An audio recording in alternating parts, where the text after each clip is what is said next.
बबनराव फुले, रमेश बापू फुले,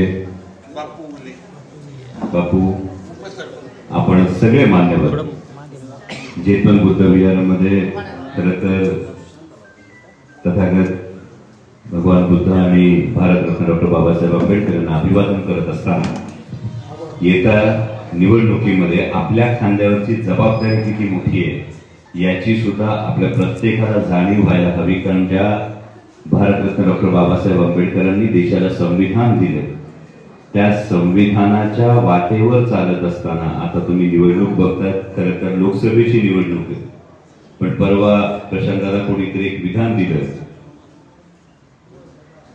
की पाहिजे तेवढा निधी देतो, तुम्ही कचाकच बटणं दाबा. आणि ही लोकशाही मूल्यांची एक अवहेलना आहे. मायबाप मतदार हा लोकशाहीमध्ये संविधानानुसार राजा आहे आणि निधी देतो म्हणजे कोणी खिशातून देत नसतोय. मावशी, आपण साधी स्लीपर घेतली तर त्या स्लीपरवर जीएसटी देतोय. आता तर मोदी सरकारच्या कृपेनं दही घेतलं त्याच्यावर बी जीएसटी देतोय, पॅक बंद पाण्यावर जीएसटी देतोय.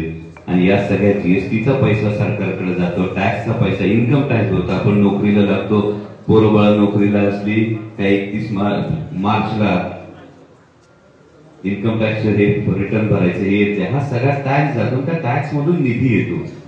त्यामुळं ही एक गोष्ट होती. आणि दुसरीकडे लोकशाही असताना एक महत्वाची गोष्ट समोरच्या उमेदवाराकडून महादेवांना काल करण्यात आली आणि उमेदवारी अर्ज भरण्याआधीच पराभव मान्य करणं काय असतं मजरभाई, ते समोरच्या उमेदवाराच्या स्टेटमेंट मधून दिसून आलं. उमेदवारी अर्ज अजून भरला नाही, पण त्यांनी आधीच सांगून टाकलं की त्यांची ही शेवटची निवडणूक आहे. आणि मग प्रश्न सर्वसामान्य माणसाला असा पडतो, जर 15 वर्ष या मतदारांनी तुम्हाला संधी दिली होती तर 15 वर्षाच्या कामगिरीच्या जोरावर निवडणुकीला सामोरं जायला पाहिजे होतं, विजनच्या जोरावर निवडणुकीला सामोरं जायला पाहिजे होतं. पण 15 वर्षात काहीही काम केलं नाही, एकही ठोस मोठा प्रकल्प आणता आला नाही, समोरचं विजन समोर नाही. आणि म्हणून असा सहानुभूतीचा आधार घ्यावा लागतो. पण आपल्या भीमरायानं संविधान दिलं, त्या संविधानानं सर्वसामान्य माणूस मतदार सुज्ञ केला का मतदाराला हे कळायला लागलं की जर एखादा माणूस म्हटला की शेवटची निवडणूक आहे याचा अर्थ 2029ला मत मागायला जर यायचं नसेल तर मग मतदारांशी बांधिलकी कशी ठेवणार, हा सगळ्यात महत्वाचा प्रश्न आहे. आणि म्हणून माझी आपल्याला विनंती आहे, ही निवडणूक कोणा व्यक्तिगत हिताची नाही, कुणाची पहिली निवडणूक आहे की कुणाची शेवटची निवडणूक आहे याच्याशी मतदारांना घेणं देणं नसावं. कारण ही देशाची निवडणूक आहे. पुढली 5 वर्ष देश कुणाच्या हातात देणार हा निर्णय आपल्याला घ्यायचा आहे. आणि हा निर्णय घेत असताना आजच दैनिक भास्कर सारख्या एका फार मोठ्या वृत्तपत्राने त्यांचा सर्वे प्रकाशित केलाय. या सर्वे मध्ये महादेवांना 39 जागा या इंडिया आघाडीला दाखवतात, 39 जागा.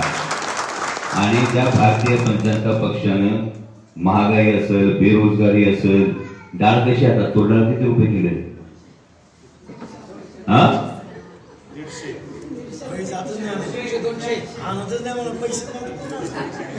150 रुपये. गॅस सिलेंडर किती आहे? 1000 रुपये. ही जी सगळी आश्वासन होती 2014ला होती, 19ला होती. घरी पोराबाळांना सगळ्यांना नोकऱ्या नाही. मग ही जी सगळी आश्वासनं गेल्या वेळेस सरकारने दिली होती याचा आपल्या सर्वसामान्य माणसाच्या आयुष्याशी संबंध आहे. कुणाची पहिली निवडणूक पण कुणाची शेवटची निवडणूक, कुणाची शेवटची निवडणूक आहे म्हणून तुरडा आमच्या आटोक्यात येणार आहे का? कुणाची शेवटची निवडणूक आहे म्हणून गॅस सिलेंडरचे दर कमी होणार आहेत का?